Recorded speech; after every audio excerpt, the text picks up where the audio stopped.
ভারতের স্বাধীনতার দিনই কলকাতায় প্রতিষ্ঠিত হয়েছিল প্রাচীনতম গ্রন্থাগার স্বরাজ সংঘ ও পাঠাগার। একদিকে যখন ব্রিটিশদের গোলামি থেকে ভারতের নতুন সূর্যের উদয় হলো, ঠিক সেই দিনেই অরুণা আসফ আলীর হাত ধরে প্রতিষ্ঠিত হলো স্বরাজ পাঠাগারের। একে একে ৭৮ বছর পার করে ৭৯তম বর্ষে পদার্পণ করলো স্বরাজ সংঘ ও পাঠাগার। স্বাধীনতা দিবসের সকালে জাতীয় পতাকা উত্তোলন ও পাঠাগারের পতাকা উত্তোলন মধ্য দিয়ে দিনটির শুভ সূচনা হয়। পাঠাগারের প্রাণপুরুষ অজয়চন্দ্র আইচের প্রতিকৃতিতে মাল্যদান করে উপস্থিত সদস্যবৃন্দরা। পাশাপাশি এই মহৎ দিনটিকে স্মরণীয় করে রাখতে স্বেচ্ছায় রক্তদান শিবির ও শিশুদের মধ্যে বসে আঁকো প্রতিযোগিতা আয়োজন করা হয়।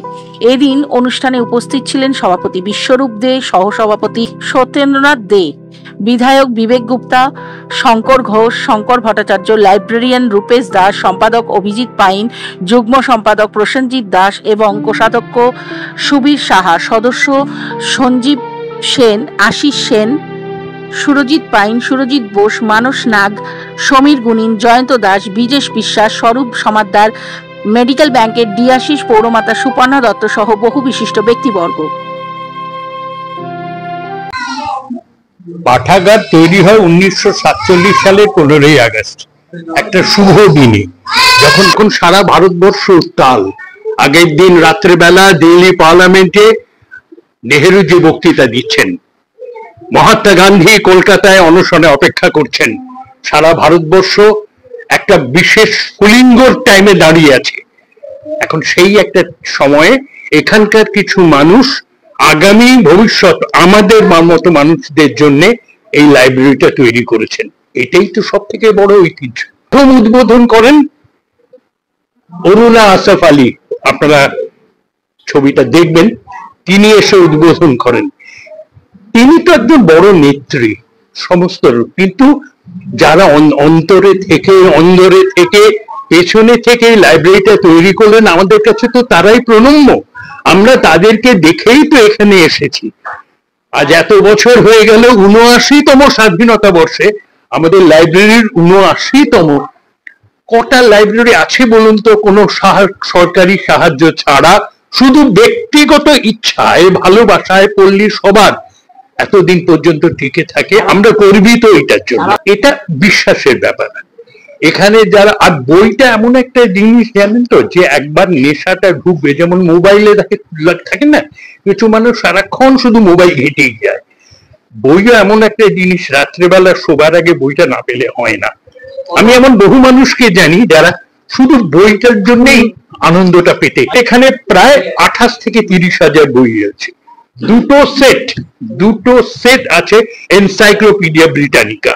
করে যাচ্ছি আমাদের কনসেপ্ট অনুযায়ী এটাকে সংরক্ষণ করার, আমরা সংরক্ষণ করার চেষ্টা করি।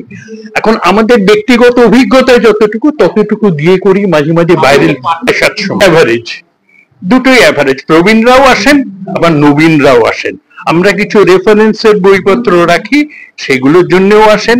নিয়মিত এখানকার যে থ্রিলার, ক্লাসিক গল্প, উপন্যাস, এগুলোর জন্যও আছেন। প্লাস ম্যাগাজিন, সংবাদপত্র, এগুলোও রাখি, সেগুলোর জন্য কিছু। হ্যাঁ, আমাদের এখানে একটা মেম্বারশিপ, মানে সদস্য পদ গ্রহণ করতে হয়।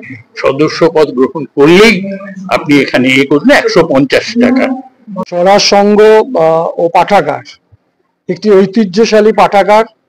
শুধুমাত্র আমি মনে করি না কলকাতা, পশ্চিমবাংলার, এটা ভারতবর্ষের একটি পাঠাগার, যেখানে বহু গুণীজনের পদধূলি পড়েছে এখানে। এবং ভারতবর্ষের স্বাধীনতার 1947 সালের 15ই আগস্ট, সেই সময় থেকেই এই পাঠাগার, বহু মানুষ এসেছেন গেছেন, কিন্তু পাঠাগার তার নিজের পায়ে দাঁড়িয়ে আছে। এবং এই পাঠাগারের সম্বন্ধে বলতে গেলে বলা যায়, কোনো রকম সরকারি সাহায্য ছাড়া সাধারণ মানুষের অনুদান এবং সহযোগিতায় এই পাঠাগার কিন্তু আজও সচল এবং জীবন্ত। কারণ শহরে গ্রামগঞ্জে বহু পাঠাগার বন্ধ হয়ে গেছে। পাঠকদের সঠিক জায়গায় এসে পড়াশোনা করা এবং পাঠকরা পুস্তককে ভালোবাসবে, এটা সবাই চায়। কারণ এই ডিজিটাল দুনিয়াতেও পুস্তকের কোনো বিকল্প নেই। সে কারণে আজকে আপনারা যারা এটাকে কভার করছেন, সারা পৃথিবীর মানুষ দেখতে পাবেন। আমার মনে হয় এই পাঠাগারের পাশে সবাইকে দাঁড়ানো উচিত। কারণ এটা একটা জাতীয় ঐতিহ্য, এটা একটা হেরিটেজ, যেখানে বহু বিশিষ্ট মানুষের উপস্থিতির সঙ্গে সঙ্গে পাঠাগার তার নিজের কথা বলতে পেরেছে এই সমাজকে। তাই এই সমাজ ব্যবস্থায় এই রসায়নটাকে বাঁচিয়ে রাখা আমাদের সকলের দায়িত্ব।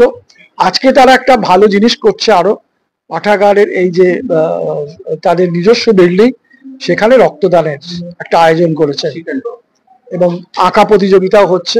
কারণ আমি যেহেতু দীর্ঘ প্রায় 50 বছর স্বেচ্ছা রক্তদান আন্দোলনে যুক্ত, সে কারণেই আমি মনে করি এটা সবচেয়ে বৃহৎ কাজ।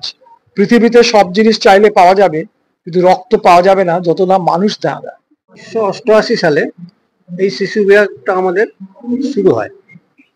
প্রাক্তন এবং শ্রী অজিত মাজা মহাশয় এমপি যিনি ছিলেন, ওনার দ্বারাই আমাদের এই শিশু বিভাগটা উদ্বোধন হয়। আমরা চালিয়ে নিয়ে যাচ্ছি। ছোট ছোট অনেক শিশু এখানে বইপত্র পড়তে আসে, নিয়েও যায়, চেষ্টা করে যাচ্ছি। এখন সবকিছু নির্ভর করছে ব্যক্তি এবং পরিবেশের উপরে। হয়েছিল যে সোশ্যাল মিডিয়া বা মোবাইলের ঘাটাঘাটি ব্যাপারটা, এই ড্রপটা এখন অনেকটাই মানে পজিটিভ দিকে আসছে। আস্তে আস্তে গার্জেনরা ব্যাপারটাকে বুঝতে পারছে যে টেক্সট বুকের বা হাতে বই নেওয়ার যে কি একটা আলাদা তার অ্যাচিভমেন্ট, তাদের প্যারেন্টসরা বুঝতে পারছে। এবং আস্তে আস্তে আফটার লকডাউন এটা আমরা দেখতে পাচ্ছি। আমি এখানকার লাইব্রেরিয়ান, আস্তে আস্তে দেখছি যে টুকটুক করে আবার যেটা আগে ছিল, মানে মোটামুটি 90 দশক বা 2000-এর দশকে, সেটা আবার আস্তে আস্তে কিন্তু বাড়ছে মেম্বারের সংখ্যা। এবং মেম্বার যে বাচ্চাগুলো আসছিল না, তারা বর্তমানে আবার আসা শুরু করেছে।